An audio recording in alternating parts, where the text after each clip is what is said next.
जय हिंद बच्चों। कैसे हैं आप सब। स्वागत करता हूं आपके इस अपने अमेजिंग चैनल सक्सेस वाला पर। क्या आप सभी को आवाज़ दिखाई और सुनाई दे रही है? सब कुछ क्लियर है? वॉइस क्लियर आ रही है क्या? सब तैयार हैं बढ़िया से? ठीक है, तो चलिए हम लोग आज क्या बात करेंगे। सर्वे को आज हम एंड सेशन पे लेके आएंगे। सर्वे में हमने जितनी चीज़ें पढ़ी उसको थोड़ा सा रिवाइज करेंगे। उसके बाद हम जो हमारा बचा हुआ टॉपिक है, एक आपका बचा है अभी टैकोमीटर, दूसरा आपका कर्व बचा है, तीसरा हम पढ़ेंगे आपके जीपीएफ ग्लोबल पोजीशन, जो एक चैप्टर आपका उसके बारे में। तो सबसे पहले हम जो आपका बचा हुआ चैप्टर है उसको बात करते हैं। उसके बाद हम रिवीजन पॉइंट पे आएंगे कि हमने क्या क्या पढ़ लिया। तो फर्स्ट ऑफ ऑल हम लोग बात करते हैं लास्ट सर्वे में टाइकोमीटर की। टाइकोमीटरी ये क्या होता है? ये भी एक थियोडोलाइट का पार्ट है। जैसे थियोडोलाइट वर्क करता था ऐसे ही एज इट इज ये भी वर्क करता है, बट ये उस जगह पे यूज किया जाता है जहाँ पे हम उबड़ खाबड़ जमीन हो, लेवल उसका सही ना हो, जहाँ तक हम पहुँच ना सकें, उस स्थान पे प्रयोग किया जाता है। क्या हमारा ये टेकोमेट्री। टेकोमेट्री दो स्टेशन के बीच में हॉरिजॉन्टल डिस्टेंस मेजरमेंट करने के लिए। कौन सी डिस्टेंस? हॉरिजॉन्टल।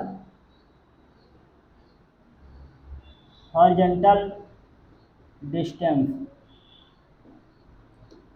क्या मेजरमेंट करता है? हॉरिजॉन्टल डिस्टेंस मेजरमेंट करता है जिससे हम दो स्टेशन के बीच में उनके बीच की हॉरिजॉन्टल डिस्टेंस मेजरमेंट करने के लिए जिस ऑपरेटर्स का यूज किया जाता है उसी को बोलते हैं टाइकोमेट्री।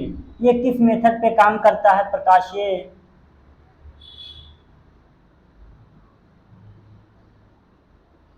मेथड पर। ऑप्टिकल, क्या नाम है इसका? ऑप्टिकल डिस्टेंस, प्रकाशीय प्रेक्षण। इस मेथड पे काम करता है, प्रकाशीय प्रेक्षण के।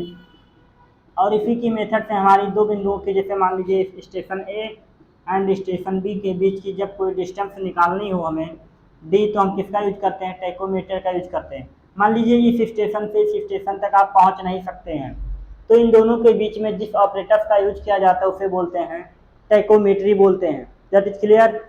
नोट कर लीजिए थोड़ा सा, टैकोमेट्री का उपयोग कहाँ करते हैं हम लोग।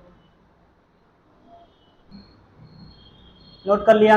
आगे चलिए हम लोग बात करते हैं अपने, बस थोड़ा सा टैकोमेट्री बचा था इसलिए इसको मैंने क्लियर कर दिया एक टॉपिक में कि क्या होता है। एक हॉरिजॉन्टल डिस्टेंस मेजरमेंट करने के लिए यूज किया जाने वाला ऑपरेटर्स होता है। That is clear? आगे क्या है हमारा लास्ट चैप्टर, उससे बाद भी एक और बचता है। इस चैप्टर में हम बात करेंगे कर्व एंड कर्व सेटिंग। क्या बात करेंगे? कर्व एंड कर्व सेटिंग कि व्हाट इज कर्व। कर्व क्या होता है? आपने देखा होगा कि एक सर्किल का एक छोटा सा टुकड़ा लिया जाता है, उसी को बोलते हैं कर्व। यही तो होता था कर्व। इसी कर्व के बारे में हम लोग पढ़ेंगे कि ये कर्व होता क्या है एक्चुअल में। ये कर्व हमारा क्या होता है? कर्व हमारे हॉरिजॉन्टल कर्व होते हैं, ठीक है। इन्हीं कर्व को, मतलब जो हम स्लोप देते हैं उसको बोलते हैं कर्व। किसी भी सर्किल का काटा गया छोटा सा पार्ट होता है कर्व। आर्क लेंथ जिसे बोलते हैं, और वक्र की लंबाई बोलते हैं। ये हमारे हॉरिजॉन्टल वक्र भी होते हैं। क्षैतिज वक्र के, हॉरिजॉन्टल वक्र क्या होता है? क्षैतिज वक्र उस बिंदु से प्रदान किया जाता है जहाँ क्षैतिज बिंदु समतल दो सीधी रेखाओं एक दूसरे पे काटती हो। दो सीधी रेखाएं जब एक दूसरे को काटती हैं, जैसे समझने की कोशिश करिए। ये हमारा क्या होता है? ये हमारा एक कर्व है। तो हम बात करते हैं सबसे पहले types of horizontal curve. Types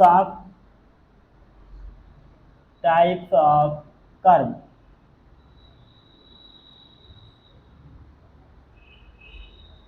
क्या बात करेंगे? टाइप्स ऑफ कर्व की बात करेंगे। फर्स्ट ऑफ ऑल कौन सा कर्व होता है हमारा? Circular curve. कौन सा? हॉरिजॉन्टल वर्क की बात कर रहे हैं, सर्कुलर कर्व। इसके तीन टाइप होते हैं। फर्स्ट होता है सर्कुलर कर्व। सर्कुलर कर्व ये हॉरिजॉन्टल के टाइप हैं। दूसरा हमारा होता है पैराबोलिक। दूसरा हमारा क्या होता है? नोट कर लीजिए, पैराबोलिक। तीसरा कौन सा होता है? स्पाइरल। दूसरा हमारा क्या होता है? पैराबोलिक होता है। तीसरा हमारा क्या होता है? स्पाइरल होता है। नोट कर लीजिए, पैराबोलिक, पैराबोलिक कर्व। तीसरा हमारा कौन सा कर्व होता है? Spiral curve. Spiral curve that is okay. इनके भी टाइप्स होते हैं, कौन कौन से उसको नोट कर लीजिए थोड़ा सा। सर्कुलर कर्व के आपके टाइप बताए गए हैं, कुछ नोट कर लीजिए उसको भी। फर्स्ट ऑफ ऑल इसके जो है 4 टाइप बताए गए हैं, simple curve, compound curve, reverse curve और transition curve. Simple curve, simple curve, दूसरा कौन सा है? कंपाउंड कर्व, कंपाउंड कर्व, तीसरा कौन सा है हमारा? कंपाउंड हो गया, सिंपल हो गया और रिवर्स कर्व और डेविएशन कर्व होता है, विचलन कोण, reverse curve, reverse reverse curve.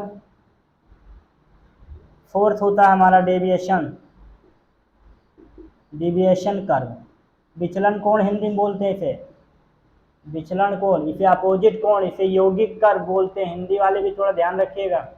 यौगिक इसे सरल वक्र बोलते हैं, जो सिंपल होता है, सरल वक्र। नोट कर लिए इतना, फिर इसके आगे समझते हैं ये होते क्या क्या है। सिंपल कर्व क्या होता है, कंपाउंड कर्व क्या होता है। चलिए हम लोग बात करते हैं क्या होता है सिंपल वक्र क्या होता है और कंपाउंड कर्व क्या होता है। इसे क्या बोलते हैं हम? कंपाउंड को यौगिक वक्र, यौगिक वक्र। इन सबका काम होता है स्लोप को देना, इसीलिए हम सर्वे में इसको पढ़ते हैं। हमने लिखा सिंपल वर्क, जब भी कोई वर्क एक निश्चित रेडियस से, जब भी कोई वर्क एक निश्चित रेडियस से आपको डेफिनिट रेडियस से ड्रॉ किया जाता है आर्क लेंथ का, उसी को बोलते हैं सिंपल कर्व हम बोलते हैं। क्या बोलते हैं? जिसकी रेडियस निश्चित होती है उसी को क्या बोलते हैं? Simple curve. ये हमारे दोनों क्या हैं? टेंजेंट हैं। ये दोनों हमारे क्या हैं? टेंजेंट। स्पर्शजा हिंदी वाले लिख लीजिए, स्पर्शजा। ये क्या है हमारा? वक्र है, ठीक है। ये हमारा होता है सिंपल कर्व में। कंपाउंड कर्व क्या होता है? जिसमें दो डिफिनिट रेडियस होती है, सेम आर्क लेंथ, दो अलग अलग दिशाओं में, सेम दिशा में दो अलग अलग रेडियस की होती हैं और उनमें जो एक कॉमन क्या होता है? कॉमन। देखिए हमारी स्पर्शजा टेंजेंट हमारा क्या है? कॉमन उभयनिष्ठ है, कॉमन है, दोनों के लिए सेम होता है।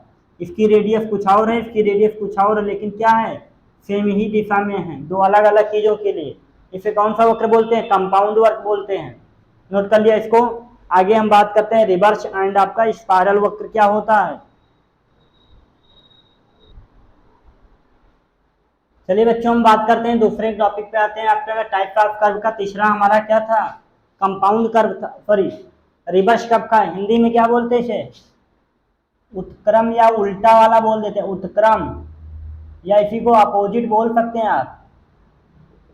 अपोजिट मतलब उल्टा, जो सेम ऊपर हो और सेम नीचे के उल्टे क्या बोलते हैं? तो ये इस वक्र की बात करते हैं। तीसरा हमारा क्या? डेविएशन, मतलब हिंदी में बात करें तो विचलन। क्या होता है? विचलन कोण। विचलन कोण क्या होता है? कोण नहीं, सॉरी, विचलन कोण दूसरी बात है, विचलन वर्ग की बात करेंगे हम लोग। देखिए आप कुछ समझ पा रहे हैं इससे क्या बताया गया? इसकी रेडियस जो है सेम भी हो सकती है, डिफरेंट भी हो सकती है। इस प्रकार के वक्र की रेडियस जो है डिफरेंस भी हो सकती है, सेम भी हो सकती है, बट इसका जो टेंजेंट होता है, तो टेंजेंट भी ये देखिए अलग है, बट इसके कॉमन पॉइंट मिलते हैं कहीं ना कहीं पे। देखिए सेम अपोजिट ऊपर है, सेम अपोजिट नीचे है। इस प्रकार के वक्र का प्रयोग किया जाता है। कहाँ इसका यूज क्या करते हैं इसको देख लेते हैं, इसका उपयोग क्या है। इसका उपयोग है दो समांतर रेखाओं, दो समांतर रोड या सड़क को मिलाने के लिए प्रयोग होता है। दो सड़कों को मिलाने के लिए इसका प्रयोग किया जाता है। क्या होता है? दो सड़कों को, जब कोई दो समांतर सड़क जाती है जिसके बीच में एंगल बहुत कम होता है, उसका उपयोग हम लोग यहाँ पे करते हैं, ठीक। रिवर्स कर्व में, कर्व का मतलब आप लोग समझ पाए कि कर्व पढ़ते जा रहे हैं। कर्व क्या होता है? कर्व कोई भी रोड सड़क में ढाल देने या कोई भी चीज डिजाइन करने के लिए प्रयोग किया जाता है। That is clear? Okay. Deviation में आते हैं। ये कर्व आपका इंपॉर्टेंट है और जरूरी है। इस कर्व में क्या होता है? जब भी मान लीजिए कोई सड़क आपकी बन रही, मान लीजिए सड़क में कुछ बाधा आ गई जो कि बहुत कॉस्टली हो जाएगा अगर इसको हटाया जाएगा तो, मान लीजिए आप सड़क के साइट इंजीनियर थे, आपको सर्वे के लिए भेजा गया, आपने क्या किया कि सड़क को देखा कि बीच में कुछ ऐसा चीज पड़ रहा था, कोई खाई पड़ रही थी, कुछ भी पड़ रहा था, तो उसमें आपको कॉस्टली जा रहा था, तो उसी कॉस्टली वाली बाधा को हटाने के लिए जिस वक्र का प्रयोग किया जाता है उसी को बोलते हैं हम, मार्ग से बाधा को बचकर निकलने के लिए जिस वक्र का प्रयोग किया जाता है उसे क्या बोलते हैं, डेविएशन वक्र, डेविएशन कर्व। बस इतने बोलेंगे, इसके बारे में और कुछ नहीं। ज्यादातर ये पहाड़ों पे या आदि जगहों पे यूज किया जाता है, ब्रिज पे यूज किया जाता है, ब्रिज में पहाड़ों पे इन सब जगह पे ये वो याद कर लीजिए, मार्ग में किसी बाधा से बचकर निकलने के लिए जिस टाइप का प्रयोग किया, जिस टाइप के वक्र का प्रयोग किया जाता है उसे बोलते हैं डेविएशन वक्र। नोट कर लीजिए इसको थोड़ा सा।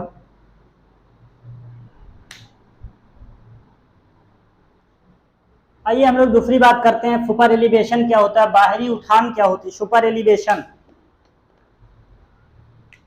बहुत इंपॉर्टेंट पॉइंट है और हर बार पूछा गया है पेपर में।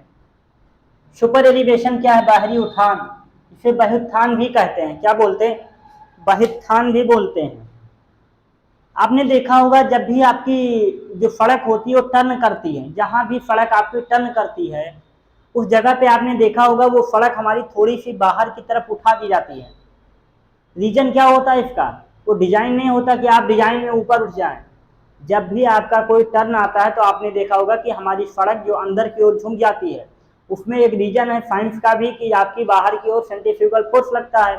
बट हमारे यहाँ जो इंजीनियरिंग में बताया गया उसको इसलिए उठाया जाता है ताकि आपका बैलेंस क्रिएट हो जाए और आपकी गाड़ी पलटे ना। उसी उठान को हम बोलते हैं जो राइज देते हैं आप। जैसे मान लीजिए पूरी सड़क आपकी प्लेन जा रही थी, बाद में आपने थोड़ी सी सड़क को थोड़ा सा टर्न कर दिया, बाहर की तरफ उठा दे दिया, टर्न पे जहाँ घूम रही सड़क, उसको क्या बोलते हैं, सुपर एलिवेशन बोलते हैं। सुपर एलिवेशन या इसी को हम क्या बोल देते हैं, काइंट बोल देते हैं, काइंट भी बोलते हैं। पूछ लिया जाता है काइंट क्या होता है तो आप लिख सकें कि जो सड़क में बाहरी उठान दी जाती है उसको क्या बोलते हैं, काइंट बोलते हैं। उसके लिए दो फार्मूले आपको बताए गए हैं, दोनों नोट कर लीजिएगा।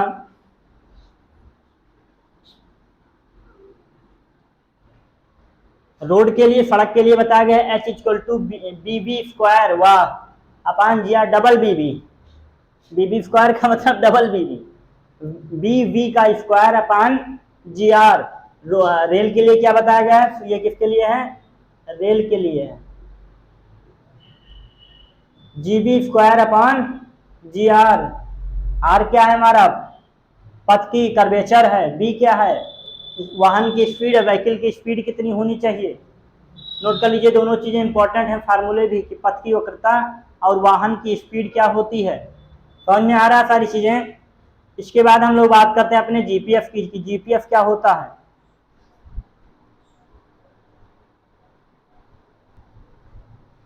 हेलो बच्चों, कैसे हैं, तैयार हैं कि नींद आ रही है। आइए लास्ट टॉपिक है सर्वे का, आज हम सर्वे को खल्लास करते हैं। इसके पीवाईक्यू को भी आज थोड़ा सा देखेंगे, बल्कि लास्ट टॉपिक हमारा बचा जीपीएफ क्या होता है। जीपीएफ बार बार सुना होगा आपने, मोबाइल में होता है जीपीएफ ऑन कर दीजिए बोलते हैं। तो क्या होता है, जब आप अपनी जीपीएफ ऑन कर देते हैं तो क्या होता है, आप अपनी करंट लोकेशन उससे दे देते हैं कि आप पृथ्वी के किस जगह पे लाई कर रहे हैं, एग्जिस्ट कर रहे हैं, वो लोकेशन दूसरे को सेंड हो जाती है। तो उसी को बोलते हैं जीपीएफ। मतलब मौके की स्थिति का पता लगाना। ग्लोबल पोजीशन सर्वे बोलते हैं, सार्वभौमिक स्थितिक परीक्षण। कभी कभी इसका फुल फॉर्म भी पूछा गया है, ग्लोबल पोजिशनिंग सर्वेइंग, सार्वभौमिक स्थितिक परीक्षण। इसके 3 सेगमेंट होते हैं, कौन कौन से, जीपीएफ के। एक होता है स्पेस सेगमेंट, एक होता है कंट्रोल सेगमेंट, एक होता है यूजर या रिसीवर। मतलब 3 लोगों के बीच में ये वर्क करता है जीपीएफ। एक स्पेस में होता है, एक कंट्रोल जो करता है, एक यूजर जिसको ये अपनी सूचना देता है रिसीवर को। इसका उपयोग आज तक सबसे पहले कहाँ होता था, नेविगेशन में, नौ संचालन में ज़्यादा उपयोग होता था इसका, नौ संचालन में, क्योंकि पानी में जाने के बाद भाई पता नहीं चलता कौन कहाँ पे है, नौ संचालन में सब इसका उपयोग ज़्यादा होता था। बट आज देखिए जीपीएस की वजह से आपकी लोकेशन तुरंत मिल जाती है कि आप हैं कहाँ पे, तो इस प्रकार इसका भी यूज ज़्यादा बढ़ गया है, मॉडर्न से कभी कभी इससे क्वेश्चन पूछ लिया जाता है। तो चलिए, उम्मीद करते हैं कि आप लोगों को सेशन आज अच्छा रहा होगा और मानते हैं कि आप पढ़ाई भी अच्छे से कर रहे होंगे। तो आज हमने सर्वे को एंड कर दिया। कल की क्लास से हम सॉइल को शुरू करेंगे या फिर पीएचई को, कोई एक सब्जेक्ट कल से हम शुरू करते हैं, क्योंकि हम पूरे सितंबर आपका जो है कॉन्सेप्ट क्लियर करेंगे। सितंबर के बाद हम अक्टूबर के बचे हुए 10 दिन में हम लोग लगातार पीवाईक्यू और अपने एमसीक्यू को सॉल्व करेंगे। आप लोग का सहयोग चाहिए बस, बाकी जो जैसा करा रहे हैं आप करते जाइए। भले टॉपिक कम जाता है, कुछ जाता है, बट जो जाता है ये आपके एग्जाम में हिट होगा, ये गारंटी है। भले ही पूरा चैप्टर आपका नहीं खत्म किया जाता है, बट जितने टॉपिक आपको जाते हैं ये आपके पेपर में हिट होंगे, इस बात को आप नोट रखिएगा। ठीक है बच्चों, इसी के साथ आप सभी को जय हिंद, नमस्कार।